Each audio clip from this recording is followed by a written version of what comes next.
Assalamualaikum warahmatullahi wabarakatuh. Halo semuanya, saya Syarif Lina dan selamat datang di episode kedua podcast Moms Talk.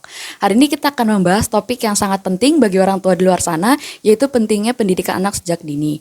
Dalam episode kali ini kita akan membahas bagaimana sih peran seorang ibu sangat penting dalam menentukan dan membentuk pendidikan anak mereka sejak dini. Juga kita akan membahas bagaimana menghadapi masalah dan juga tantangan yang muncul pada anak-anak usia sekolah. Nah, untuk membantu kita membahas topik ini, saya dengan senang hati menghadirkan narasumber spesial hari ini. Narasumber ini tidak hanya seorang ibu yang hebat, namun juga tenaga pendidik yang terhormat. Yang pertama yaitu ada Ibu Indri selaku Kaprodi Ilmu Ekonomi. Selamat pagi Ibu, bagaimana Ibu kabarnya hari ini? Sehat. Alhamdulillah, baik ya Ibu. Dan narasumber selanjutnya yaitu ada Ibu Dewi selaku Sesprodi Magister Akuntansi FEB UPNVJ. Selamat pagi Ibu, bagaimana Ibu kabarnya hari ini? Baik, alhamdulillah, terima kasih Ibu. Terima kasih kepada Ibu Indri dan juga Ibu Dewi atas kehadirannya dalam episode kali ini. Nah, teman-teman setiap pendengar podcast Moms Talk, sebagai seorang ibu tentunya kita memiliki peran yang sangat penting dan juga krusial dalam menentukan masa depan anak-anak kita. Nah, pendidikan anak sejak dini tidak hanya tentang bagaimana mempersiapkan mereka untuk masuk sekolah, namun juga memberikan fondasi yang kuat tentang perkembangan sosial dan juga emosional mereka. Pembahasan inilah yang nanti kita akan bahas bersama Ibu Indri dan juga Ibu Dewi hari ini. Untuk mengawali diskusi kita hari ini, boleh diceritakan Ibu saat ini putra-putri Ibu sudah berapa? Mungkin boleh dari Ibu Indri? Saya udah ada 2 putra semua. Alhamdulillah. Mungkin Ibu Dewi? Saya alhamdulillah 2 juga, 1 perempuan, yang kedua laki-laki. Alhamdulillah. Untuk pertanyaan kedua, saat ini saya juga pernah melihat Ibu di story WA ataupun medsos Ibu Dewi dan juga Ibu Indri, kalau Ibu ini suka nge-share kegiatan anak-anak Ibu. Dan mereka pun juga sangat aktif ya Bu di bidangnya masing-masing. Pertanyaannya gimana sih Bu cara Ibu untuk mengarahkan mereka? Mungkin boleh dari Ibu Indri? Yang saya share mungkin yang aktifnya aja ya Bu ya. Yang gak aktif dan huru-haranya juga sebenarnya banyak ya. Pengarahannya sebenarnya dari orang tua yang mapping dulu beberapa kegiatan yang bisa menstimulus anak. Nanti anak-anak tuh, kalau anak saya bisa memilih mana yang mau dilanjutkan, mana yang enggak. Jadi balik lagi ke mauannya dia, tapi berdasarkan dari harapan orang tua gitu. Mungkin kalau dari Ibu Dewi? Oke, tadi kalau pertanyaannya gimana sih caranya memaintain anak supaya aktif gitu ya. Kalau saya rasa faktornya sih banyak ya. Yang pertama sih kalau menurut pengalaman dan mungkin analisa saya gitu ya. Yang pertama tuh justru di gizi. Karena maksudnya gizi secara makanan dan juga secara batin gitu. Karena anak aktif itu nggak mungkin kalau dia nggak sehat sama bahagia gitu. Jadi ya sebisa mungkin saya pun sebagai orang tua belajar gitu ya. Sebetulnya nggak usah yang ribet-ribet banget, yang penting sehari itu kita pastiin kalau anak kita tuh asupannya ya 4 sehat 5 sempurna gitu aja sih. Kemudian dari sisi batinnya ya itu balik lagi ke komitmennya orang tua gitu. Ibu itu nggak bisa sendiri, harus ada bapak yang berperan juga. Jadi ketika kita di rumah itu ya benar-benar utuh sama dia, ngerjain apapun yang dia mau gitu. Kadang kalau saya sih nggak punya kurikulum atau mapping tertentu ya. Cuma kalau untuk anaknya yang besar itu saya punya to do list lah yang sehari tuh dia harus mengerjakan itu. Ya kayak sholat 5 waktu lah, ya terus mungkin sehari tuh minimal 1 soal matematika, 1 gambar karena dia suka gambar ya. Jadi objek apapun saya suruh dia gambar. Kemudian cuci piring sendiri, ya seperti itulah gitu. Jadi ada checklistannya. Jadi setiap hari nanti malam saya lihat checklistannya udah sampai berapa. Oh ya, sama itu ya biasalah baca Quran gitu ya. Karena kan sekolahnya juga sekolah SDIT yang memang menekankan kepada hafalan Qurannya. Ya jadi yang pertama gizi sih. Terus kemudian juga ya intinya kalau dari kecil dikenalin aja ke semua bidang apapun gitu. Kan kita juga bisa melihat anak kita tuh sebenarnya condongnya kemana. Kalau kita udah tahu condongnya kemana, ya kita mulai bisa mapping gitu ya. Nantinya kita arahin kemana gitu. Oke, jadi ini ada 2 jawaban ya dari Bu Indri dan juga Bu Dewi. Untuk Ibu Indri sendiri mungkin lebih ke minat anak tapi juga dengan harapan orang tua, dan juga dengan Ibu Dewi ini lebih ke misalkan to-do list dan juga asupan baik gizi maupun batin. Oke, untuk pertanyaan selanjutnya, Sejak usia berapa Ibu putra-putri Ibu dikenalkan dengan kegiatan motorik maupun sensorik, dan juga bagaimana sih Bu jenis-jenis kegiatannya? Mungkin boleh dari Bu Indri. Kalau saya dari sejak dini ya, dari 1 tahun itu udah mulai masukin ke kegiatan-kegiatan yang sensorik dan motoriknya itu udah ada. Sebenarnya kalau disampaikan dari usia berapa, memang mungkin dari 0 tahun juga kita sebagai ibu tuh udah mulai kasih edukasi. Cuman problem yang saya hadapi saat ini adalah aktivitas saya yang di kantor mungkin jauh lebih banyak intensitasnya dibandingkan sama anak-anak di rumah. Jadi mereka tuh cuma dapat perhatian kan dari sore ke malam atau pagi, subuh dini hari sampai dengan saya berangkat kerja itu sekitar jam 8 gitu. Nah, saya kenalin itu sejak dini supaya saya bisa mengcounter saya kehilangan waktu di rumah, kan ada pengasuhnya Mbak, saya carinya di sekolah. Dan kalau di sekolah itu kan peralatannya kita nggak harus bikin ya, udah disediain sama gurunya, kayak main jelly, main pasir, main rumput tuh udah ada. Padahal sebenarnya ibunya juga bisa gitu. Jadi memang sangat penting untuk memperkenalkannya sejak dini biar tadi tahu sosialisasi sama anak itu tahu. Terus yang kedua, dia bisa merasakan apa aja yang kayak nggak ada di rumah gitu kan. Kan banyak dokter-dokter tuh yang ngajarin, ibu tolong minggu ini anaknya diajak berenang, minggu depan anaknya diajak nyentuh pasir, anaknya megang rumput dan lain-lain. Sebenarnya setelah saya lihat di beberapa merchant online kayak di TikTok dan lain-lain gitu ya, ada jualannya, cuman problem saya adalah saya tidak bisa waktunya gitu kan. Dan akhirnya kalau di kegiatan umum tuh saya bisa punya perbandingan, bukan maksud membandingkan, tapi saya punya perbandingan posisinya dengan usia anak saya, kayak mulai dari 1 tahun dia udah bisa apa gitu. Ketika ada anak lain yang bisa seperti itu, apa ya penyebab saya kok saya nggak bisa stimulus dia ke gitu. Tapi bukan maksud untuk membandingkan, tapi saya bisa punya tolok ukur sejauh mana anak saya kepandaiannya gitu sih. Oke, mungkin kalau dari Ibu Dewi sendiri? Ya sebetulnya itu kalau motorik, sensorik sebetulnya saya bukan yang ahli-ahli banget ya. Kadang pun kalau kita baca-baca kegiatan itu sebenarnya dalam kehidupan sehari-hari pun itu sudah melatih mereka sebetulnya, hanya mengarahkannya saja. Awalnya memang balik lagi ke orang tua. Orang tua tuh kalau saya dulu punya buku itu saya dapatnya gratisan dari event, karena dulu itu ya kalau bisa disisipkan waktu event-event yang terkait parenting orang tua tuh saya ikut gitu. Nah, saya dapat buku itu dari Rumah Dandelion kalau nggak salah. Itu yang nulis psikolog. Jadi tiap bulan, tiap timeline itu anak tuh udah bisa apa. Nah, itu ada checklistannya. Nah, itu juga saya baca. Terus kemudian, nah dari situ ada macam-macam kan. Misalnya dia harus yang bisa megang pinset gitu, berarti ya kita taruh aja gitu, kita kasih dia.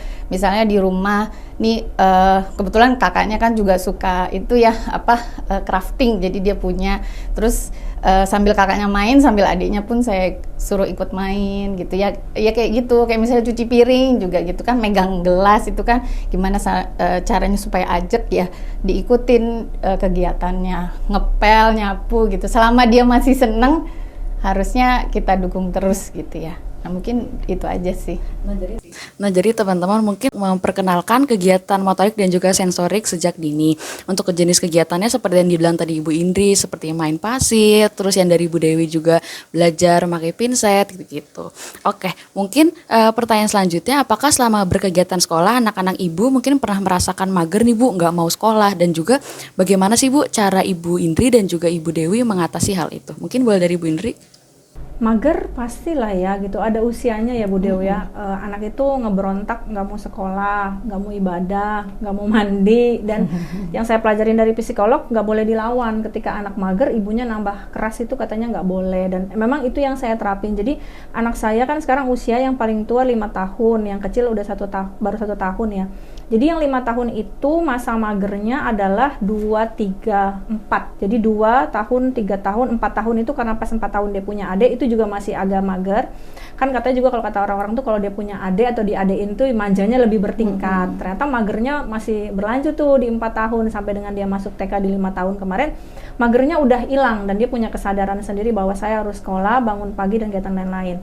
Cara saya ngatasinnya tadi, kalau emang dia lagi nggak mau, karena laki-laki itu kan kesiapan otaknya di 7 tahun. Saya nggak pernah maksa sih. Jadi ada momennya waktu dia kursus itu nggak mau kursus, ya udah saya nggak mau, nggak bisa paksa. Maunya apa? Maunya duduk aja. Bahkan selama kursus itu belajar yang baru saya dapetin dari guru kursusnya itu adalah ibu jangan ditemenin sama ibu. Kalau saya yang nemenin, bapaknya yang nemenin, dia akan merasa kemauannya itu mau dipenuhi gitu.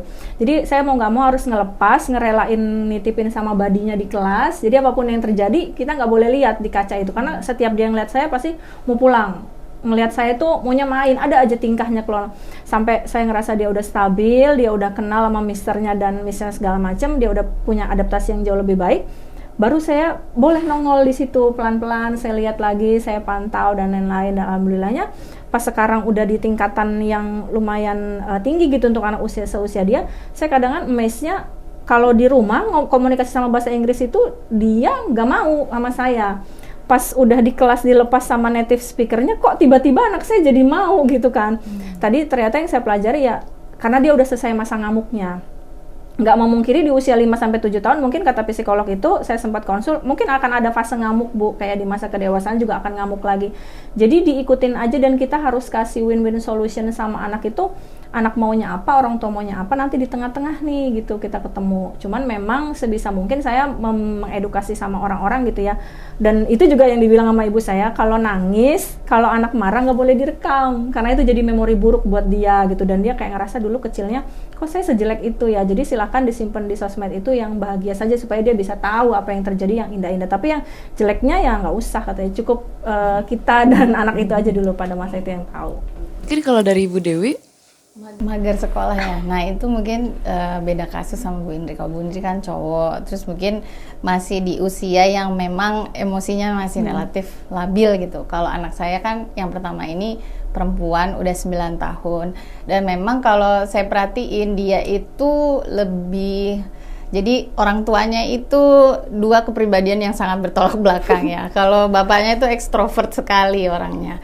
Dia justru punya kebutuhan untuk bersosialisasi, sedangkan ibunya ini kan introvert gitu. Nah kalau saya ngelihat anak saya itu lebih ke bapaknya nih, jadi memang sepanjang perjalanan ini nggak pernah kelihatan magernya sih gitu. Jadi justru karena di sekolah itu ya sarananya dia untuk ketemu teman-temannya gitu. Terus juga ya intinya mungkin kalau mager itu lebih ke males persiapan di pagi harinya sih gitu ya. Nah kalau itu balik lagi ya mungkin contoh dari orang tua bahwa kita ini juga kan bekerja ya. Kita tuh harus siap juga dari pagi. Jadi kalau bangun pagi jangan nyuruh anak sholat tanpa kita udah sholat dulu. Intinya pokoknya kita contohin aja gitu. Ketika kita udah bisa siap pagi-pagi, toh dia nanti akan ngikutin. Jadinya ya insya Allah sih nggak mager sih. oke, jadi mungkin karena faktor umur juga, jadi mungkin rasa mager tuh mungkin ada ya Bu. Tinggal balik lagi gimana Bu Indri dan juga Ibu Dewi sendiri. Oke Ibu, next question, menurut Ibu Dewi dan juga Ibu Indri, kesulitan apa sih Bu yang Ibu rasakan selama Ibu menghadapi anak-anak usia dini untuk sekolah? Mungkin boleh dari Bu Indri. Kalau saya waktu ya. Waktunya itu karena kan nggak ada jam sekolah di Indonesia ini yang masuk jam 9 tuh nggak ada. Semuanya itu kita harus perang melawan kemacetan gitu. Dan ada beberapa kegiatan sekolah yang kayak ada manasik, harus ada gimnastik, itu prepare-nya harus jauh lebih pagi, dia harus dikasih sarapan dulu gitu-gitu. Itu sih tantangan terbesar saya, jadi mau nggak mau ibunya harus bangun 2 jam sebelum kegiatan itu. Nah itu kerjasama juga sama si pasangan, sama suami. Sekarang kalau di rumah itu segala kegiatan berurusan pagi, mandiin anak, pakaiin baju seragam, nemenin yang bayi itu udah saya serahkan ke suami di saat saya masih sibuk di dapur gitu kan. Tapi nanti setelah pulang ya di saya yang kembali ambil alih sampai mungkin tengah malam. Kalau anak yang bangun biasanya ayahnya sih yang jauh lebih banyak main sambil nonton gitu. Dari Ibu Dewi? Setuju sih sama Bu Indri. Tantangan paling besar itu ya waktu, memanage waktu ya, dimana ini dua orang tua ini ya termasuk yang karir bekerja di luar juga, jadi kerjasama itu penting banget. Sebetulnya saya itu dulu pernah punya pengasuh ya, tapi ini udah hampir setahun nih nggak pakai pengasuh, dan alhamdulillahnya malah berjalan lebih santai dan lebih menyenangkan justru gitu. Karena kita berdua nih sama-sama belajar jadinya. Jadi suami saya jadi lebih rajin, saya pun jadi lebih rajin gitu. Jadi intinya kesepakatan, betul. Kalau kita memang constraint-nya di waktu, kita sepakat bagi waktunya gimana caranya supaya pas pagi-pagi tuh nggak gerabak-gerubuk gitu ya. Jadi betul kata Bu Indri tadi ya, intinya kalau saya lagi masak ya suami yang mungkin siapin anaknya dimandiin terus segala macam. Nanti kalau ketika saya lagi yang ngurusin anaknya ya gantian dia yang misalnya nih tinggal goreng ya dia yang goreng, atau jemur baju dan sebagainya, itu udah jadi pembagian gitu. Ini jawaban dari Bu Indri dan juga Bu Dewi ini sedikit mirip sama topik waktu episode pertama ya Ibu, antara untuk mengurus anak sama juga menyeimbangkan karir juga. Oke, mungkin next question Bu, apakah boleh Ibu sharing tips bagaimana sih Bu cara Ibu Dewi dan juga Ibu Indri nentuin tips sekolah untuk anak-anak Ibu sejak dini? Kalau saya cari sekolah yang gurunya tuh mau komunikasi sama kita gitu. Kalau gurunya nggak komunikatif, terus kita nggak ada grup sekolah, terus nggak ada aplikasi yang kita maintain apa aja yang udah dikerjain nih gitu. Terus apa nih report per minggunya gitu kan ya. Kalau nggak gitu, saya sulit. Jadi tolong carilah sekolah yang tadi gurunya itu sangat-sangat komunikasi sama kita, dan kita juga harus menganggap percaya 100% sama gurunya. Jangan pas udah di usia masuk TK anak sekolah ditungguin, itu juga bakal repot guru di kelasnya gitu kan, karena dia akan selalu ngeliat ke pintu, mana ibu saya, mana ayah saya. Jadi mandiri gitu jadi cranky-nya lumayan meningkat. Jadi coba cari sekolah yang semua kegiatannya itu terreport dengan orang tua, dan cari sekolah yang kegiatannya itu boleh diminta di rewind di rumah. Ayo coba, terus nanti sekolahnya itu ngasih report, dia minta report sama kita, anaknya udah bisa apa Bu, ini kemarin dikerjain gak, nanti ketahuan kok mana aja yang ini skip gitu, nanti jadi nggak balance gitulah pendidikan anak-anaknya. Mungkin kalau dari Bu Dewi? Iya, kurang lebih sih tadi yang diutarakan Bu Indri tuh bagus ya. Artinya yang sekolahnya anaknya Bu Indri pasti juga bagus gitu ya kualitasnya. Nah memang ya kalau pendidikan tuh nggak bisa dipungkiri ya, anak sekolah aja sekarang udah biayanya mahal-mahal. Jadi kayak kalau tips memilih sekolah ya balik lagi ke budget ya yang pertama. Tapi toh di dalam budget itu ada yang walaupun kita terbatas tapi kita bisa paling enggak yaitu ya mencari intinya di sekolah itu tujuannya anak kita tuh harus maksudnya bisa apa di sekolah itu, apa yang dia nggak bisa dapatkan di rumah dan dia bisa didapatkan di sekolah itu harus terpenuhi gitu. Nah terus saya belajar dari teman saya juga, kebetulan ini teman saya tuh kan tetangga itu tinggal di Singapura sekarang. Nah dia bilang kalau di Singapura tuh justru memang pendidikan anak sekolah yang dini itu memang mahal gitu, artinya semua orang itu fokusnya ke situ karena memang itu kan cikal bakalnya nanti dia dewasa akan jadi apa itu kan penting sekali di tahap usia dini ini. Jadi kalau misalnya memang ada rezeki lebih ya sebaiknya memang cari yang sekalian bagus aja gitu, yang tadi Bu Indri bilang ya, karena kita toh bisa memantau, kita bisa memastikan kalau dia punya basic yang kuat yang nantinya ketika dia udah dewasa itu nggak kerja keras lagi gitu, dia udah punya basic yang kuat ketika dia usia dini gitu. Mungkin tips-tips sangat penting ya dari Bu Indri dan juga Ibu Dewi.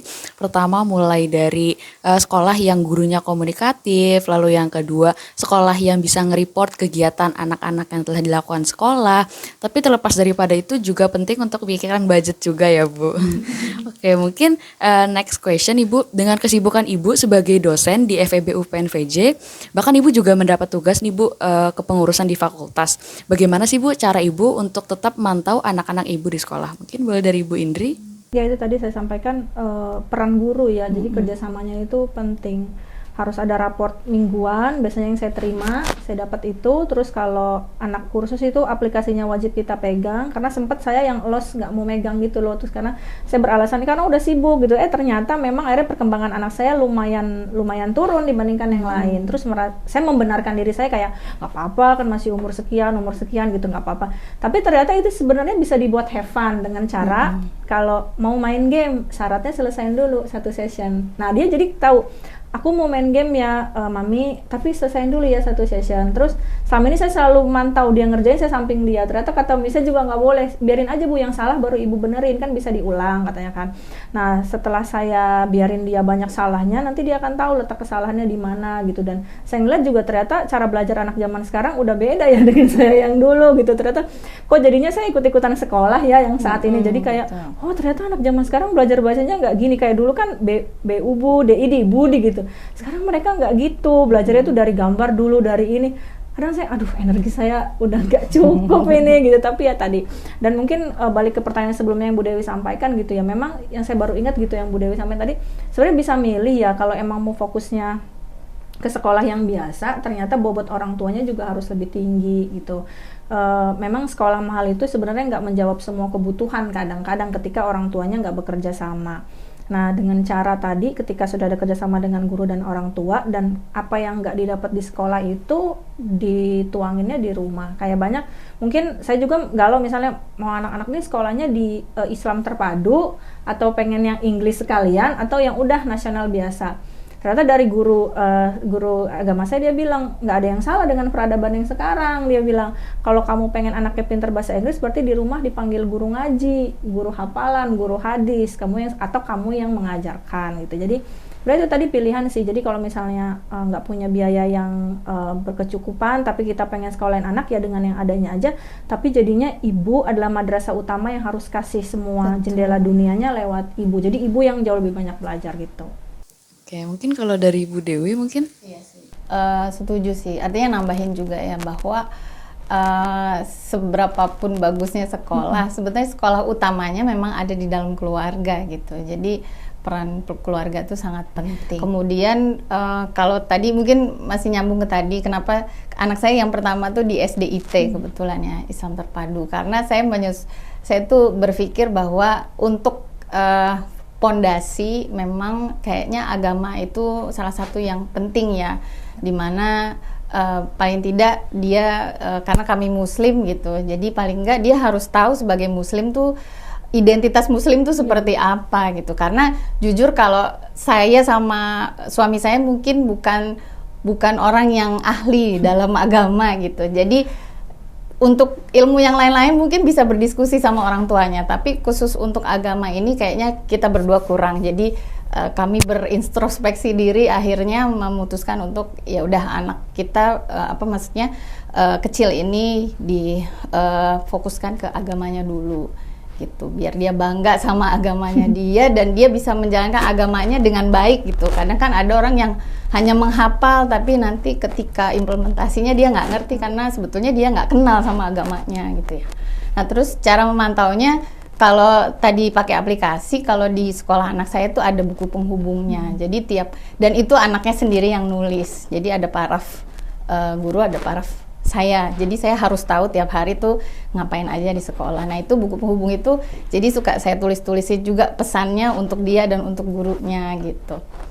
Jadi terus gurunya juga WA-nya bisa di-reach sih 24 jam. Enggak 24 jam juga. Artinya misalnya sekolah itu kalau saya ada keperluan di WA, alhamdulillah fast responnya itu penting juga sih untuk memantau. Ini sangat-sangat bagus ya, nih cara-cara dari Bu Indri dan juga Bu Dewi yang patut untuk dicontoh. Nah Ibu, tadi kita udah diskusi nih Bu tentang masing-masing dari anak Ibu. Nah kalau boleh tahu apa sih Bu cita-cita dari masing-masing anak Ibu sendiri yang pengen Ibu arahkan? Mungkin kalau dari Bu Indri? Masih 5 tahun terlalu dini kayaknya ya gitu. Kalau ada pertanyaan itu sebenarnya apa yang dicita-citakan anak itu, kalau saya lihat apa yang dikerjakan sama orang tua. Jadi dia kalau capturing, kenapa sih kalau anak dokter pengennya jadi dokter? Karena dia ngeliat kegiatan sekelilingnya itu adalah dokter. Saya justru malah sengaja, kalau kita main di playground itu kan banyak seragam kostum-kostum ya, cosplay anak-anak, ada yang jadi Spiderman, ada. Anak saya kalau ditanya sekarang maunya jadi apa? Jadi dokter yang bisa balap, jadi polisi yang bisa, itu tergantung moodnya dia aja. Kalau dia ngeliat ada polisi lewat, abang mau jadi polisi. Jadi kalau selama kita pergi ke dokter, abang mau ke dokter, mau jadi dokter. Kenapa mau jadi dokter? Karena di dokter itu banyak mainannya gitu kan. Jadi karena kan kalau ke dokter anak itu mainannya lengkap gitu dan anak-anak merasa nyaman. Jadi kalau tadi ditanya cita-cita yang saya arahkan, sebenarnya apa aja sih yang selama ini dia masih mau ikut ya tadi dia mau pengen jadi dokter, jadi polisi, terserah. Yang penting dia tahu konsekuensi kedepannya itu seperti apa pekerjaannya gitu, dan as long as he is happy ya nggak masalah, kita orang tua support. Yang pasti tadi memilihkan cita-cita anak itu masih dalam radar pantauan orang tua gitu. Kalau misalnya suatu saat anaknya pengen jadi astronot tapi kan orang tuanya nggak mampu gitu ya, misalnya nggak ngerti ini sekolah apa, ya jangan dideketin ke radar sana gitu, dibelokin aja sesuai dengan kemauan orang tua. Yang pasti diarahin aja sesuai dengan kreativitasnya. Kalaupun tadi orang tua yang, karena banyak nih kayak orang tua petani anaknya bisa jadi dokter, kan mungkin dulu orang tuanya petani itu nggak berpikir ya apa iya saya bisa jadi dokter, ternyata ya mungkin dari kekuatan alam, dari kekuatan fisik anaknya dan doa orang tua mengarah ke sana, ya nggak apa-apa. Jadi nanti kalau mau tahu cita-citanya ya lihat nanti sih. Mungkin kalau Bu Dewi udah bisa kelihatan kali ya, anaknya kan udah usia 9 tahun. Oke, mungkin kalau dari Ibu Dewi. Kalau anak saya alhamdulillah sih sebetulnya sudah terlihat ya. Pertama yang saya lihat itu dia sukanya apa. Tanpa saya, maksudnya yang pertama itu. Baru kedua bakatnya. Jadi karena kalau melakukan sesuatu itu kalau dari hati itu hasilnya akan maksimal kalau menurut saya ya. Jadi yang dia suka dulu apa. Nah tadi kalau Bu Indri bilang kayaknya bisa mengikuti orang tua nih, tapi kebetulan anak saya sih kayaknya nggak kelihatan ke situ ya. Kayak orang tuanya kan kalau akuntan tuh hobinya ngitung-ngitung, kalau dia tuh lebih ke seni. Jadi udah kelihatan kesukaannya ke seni. Ya kalau misalnya memang dia sudah terlihat dia sukanya apa dan alhamdulillahnya ada bakat di situ ya. Nah, udah itu berarti ngarahinnya udah jauh lebih gampang sih. Jadi dari sekarang saya udah sampai tahap yang saya udah ngenalin nih. Ini loh daftar sekolah. Sekolah seni itu yang bagus nih, ini loh Kak gitu, terus dia pelajari gitu.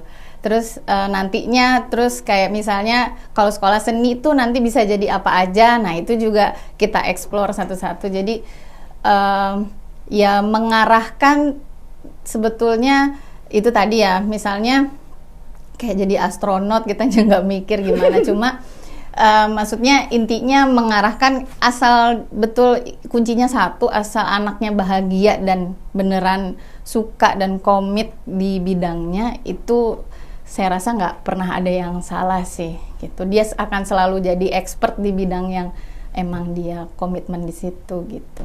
Oke, mungkin untuk menutup podcast kita di hari ini, mungkin boleh Ibu sharing bagaimana sih Bu tips-tips untuk menjadi wanita karir, tapi juga memantau pendidikan anak-anak Ibu di rumah, serta mengarahkan bagaimana anak Ibu sesuai dengan minatnya masing-masing. Mungkin boleh dari Ibu Indri? Masih sama kayak yang di minggu kemarin sih ya, kayaknya untuk jadi wanita karir dan memenuhi fulfillment kebutuhan anak itu memang tricky gitu. Satu, sebenarnya urusin dulu kerjaan kantor. Kalau kerjaan kantornya nggak bisa terselesaikan, pasti sama anak juga akan kepegang secara konsen. Kan kasihan kalau sambil main, sambil ibunya mikir kemana-mana, gitu. Tiba-tiba dia anaknya jatuh dan gitu ya. Jadi sebenarnya bisa aja di maintain. Kalau memang harus atau kayak seperti sekarang kondisi yang kayak saya selalu ngebawa anak ke kantor dan alhamdulillah lingkungan sekitar mulai memaklumi gitu.